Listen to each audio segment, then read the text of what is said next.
Hi friends, welcome to my channel. మీనాని కాపాడి ఇంటికి తీసుకువచ్చి మీనా కోటీశ్వరరాలు అంటూ షాక్ ఇచ్చిన మీనా తండ్రి. అసలు ఇదంతా ఎలా జరగబోతుందనేది ఈ వీడియోలో తెలుసుకుందాం. ఇక శృతి అయితే రోహిణి దగ్గరికి వచ్చి ఇలా అంటూ ఉంటుంది.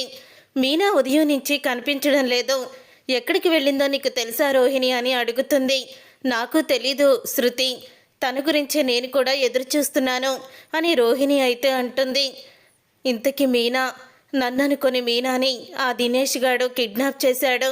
ఇప్పుడు మీనాకి నా విషయం మొత్తం కూడా తెలిసిపోతుందని నేను టెన్షన్ పడుతుంటే ఈ శృతి వచ్చి మీనా కనిపించడం లేదని అడుగుతుంది అని రోహిణి అయితే మనసులో అనుకుంటూ ఉంటుంది.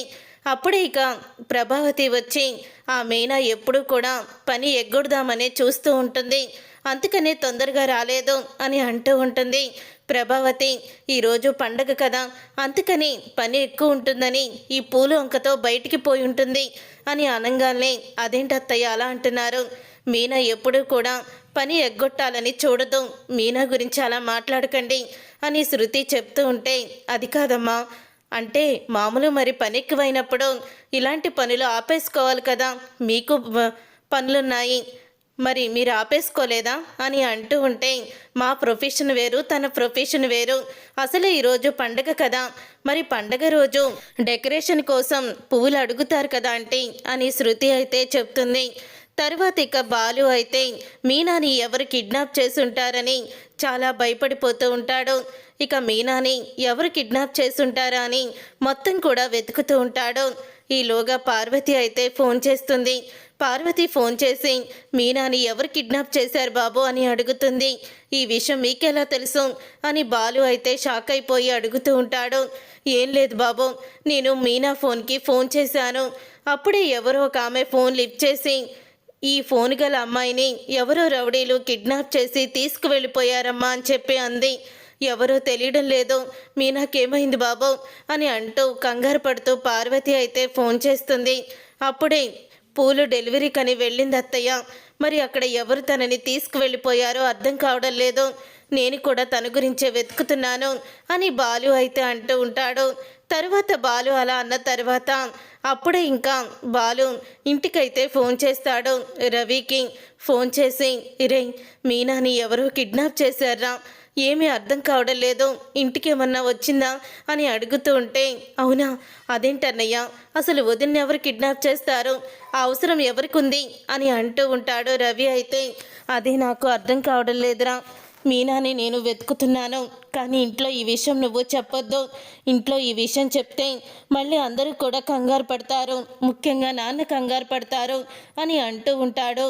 బాలు అయితే, సరే అన్నయ్య, మరి నేను కూడా రానా అని అంటూ ఉంటే, వద్దురా, నువ్వు కూడా బయటికి వస్తే మళ్ళీ నాన్నకి అనుమానం వస్తుంది, నేను రాజేష్తో కలిసి వెతుకుతున్నాను అని అంటూ ఉంటాడు.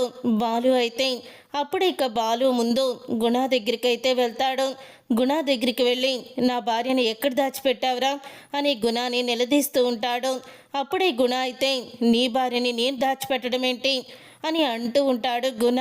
అప్పుడే ఇక బాలు, నువ్వే నా భార్యని కిడ్నాప్ చేశావు, నా భార్యని కిడ్నాప్ చేసి నువ్వు ఇప్పుడు ఏమీ తెలియనట్టు నటిస్తావా, నిన్నిప్పుడే పోలీసులకి అప్పచెప్తాను అని బాలు అంటూ ఉంటే, ఏంటి నీకేమన్నా పిచ్చి పట్టిందా, నేను మీనా అక్కని కిడ్నాప్ చేయడం ఏంటి, నాకు ఉంది నీ మీదే పగ, మాత్రం మీనా అక్క మీద కాదు, మీనా అక్కని నేను కిడ్నాప్ చేయలేదు అని గుణ అయితే అంటాడు. అప్పుడే పక్కనే ఉన్న రౌడీలైతే, అవును, మా అన్న ఏమీ కిడ్నాప్ చేయలేదు, కిడ్నాప్లు ఇవన్నీ కూడా ఎప్పుడో మానేశాడు అని అంటూ ఉంటారు వాళ్ళు. రే, నా మీనాని నువ్వే కిడ్నాప్ చేసినట్టు తెలియాలి, నిన్ను అస్సలు కూడా ఊరుకోను, పైకి పంపించేస్తాను నిన్ను అని అంటూ ఉంటాడు బాలు అయితే. అప్పుడే బాలు అక్కడి నుంచి కోపంగా వెళ్ళిపోయిన తర్వాత ఇక గుణ అయితే, మీనాని ఎవరు కిడ్నాప్ చేసుంటారా అని అంటూ గుణ కూడా ఆలోచిస్తూ ఉంటాడు. ఇంతలో విద్య అయితే రోహిణికి ఫోన్ చేస్తుంది. ఏంటే, మీనా తిరిగేమన్నా వచ్చిందా అని అడుగుతూ ఉంటే, రాలేదే, నేను కూడా అదే ఎదురు చూస్తున్నాను, ఆ దినేష్ గాడు నన్ను అనుకొని రెడ్ కలర్ శారీలో ఉన్న మీనాని కిడ్నాప్ చేసి తీసుకువెళ్ళిపోయాడు, ఇప్పుడు మీనా దగ్గర నా గురించి నన్ను ఎందుకు కిడ్నాప్ చేశారని చెప్తే నువ్వనుకోలేదు, రోహిణి అనుకున్నాము, ఇలా రోహిణి మీ అత్తగారిని మోసం చేసిందంటూ మీనాకి నిజం చెప్పేస్తాడేమో అని నాకు చాలా భయంగా ఉంది అని అంటూ ఉంటుంది రోహిణి. ఇప్పుడు ఏం చెయ్యాలో అర్థం కావడం లేదు అని అనుకుంటూ ఇద్దరూ కూడా కంగారు పడుతూ ఉంటారు. ఇంతలో మీనా అయితే ఇంటికి వస్తుంది. మీనా ఇంటికి రావడంతో అప్పుడే ఇక రోహిణి అయితే మీనా వచ్చేసావా అని అంటూ ఉంటుంది రోహిణి. ఏంటి రోహిణి, నేను రాననుకున్నావా ఏంటి అని అనగానే లేదు అది అవును ఎంతసేపు ఎక్కడికి వెళ్ళావు ఏమైంది అని అడుగుతూ ఉంటుంది రోహిణి. ఇక రవి అయితే మీనాని చూస్తాడు.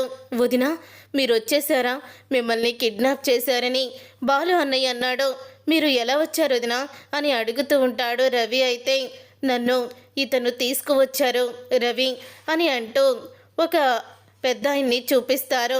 అప్పుడే అతను లోపలికైతే వస్తాడు.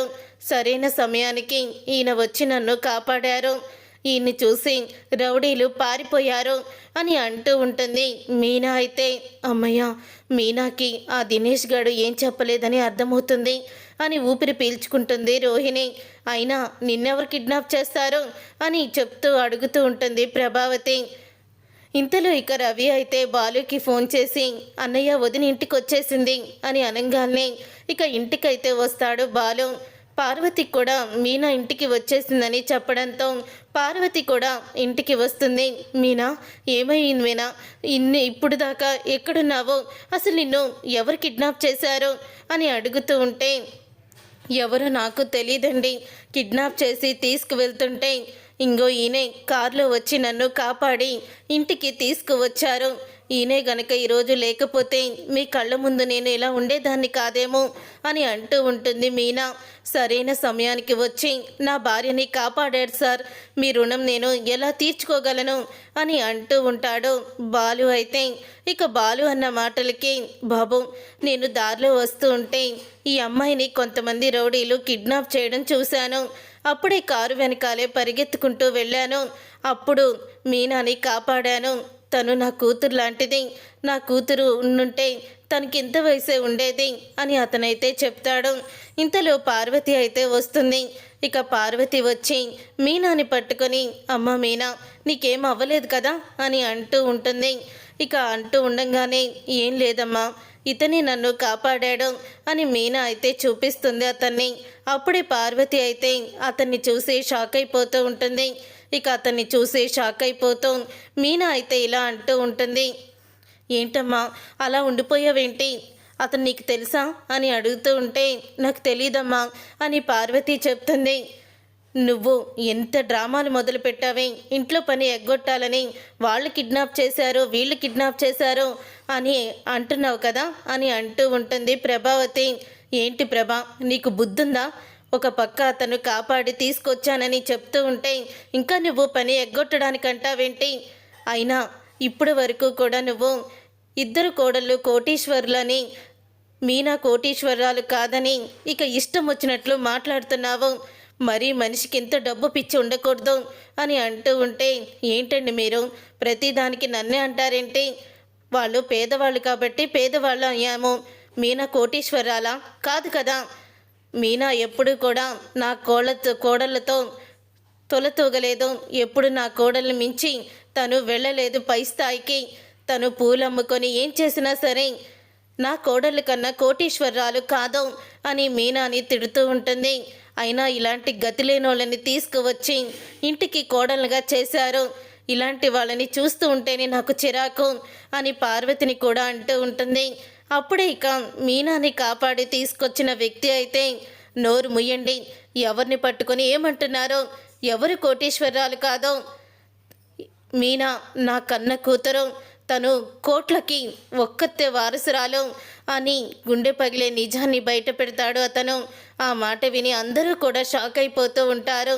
అప్పుడే ఇక ప్రభావతి అయితే ఏంటయ్యా నువ్వు చెప్పేది, మీనా కోటీశ్వరాలేంటి, నీ కూతురేంటి, మీనా కన్న తల్లి పక్కనే ఉంది, నువ్వు వచ్చి మీనా అసలు తండ్రి అంటావేంటి అని అనగానే అప్పుడే ఇక పార్వతి అయితే ఆయన చెప్పేది నిజం, ఆయనే మీనాకి అసలు తండ్రి, మేము మీనాని పెంచిన తల్లిదండ్రులు మాత్రమే, మీనా మా కడుపున పుట్టలేదు అని పార్వతి అయితే నిజాన్ని బయట పెడుతుంది.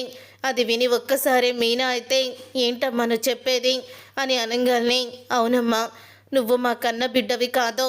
అసలు ఏం జరిగిందంటే ఈయన పేరు చక్రవర్తి. ఈయన మీ నాన్న ఇద్దరు కూడా స్నేహితులు. ఈయన భార్యకి ప్రసవించినప్పుడు ఆడపిల్ల పుట్టింది.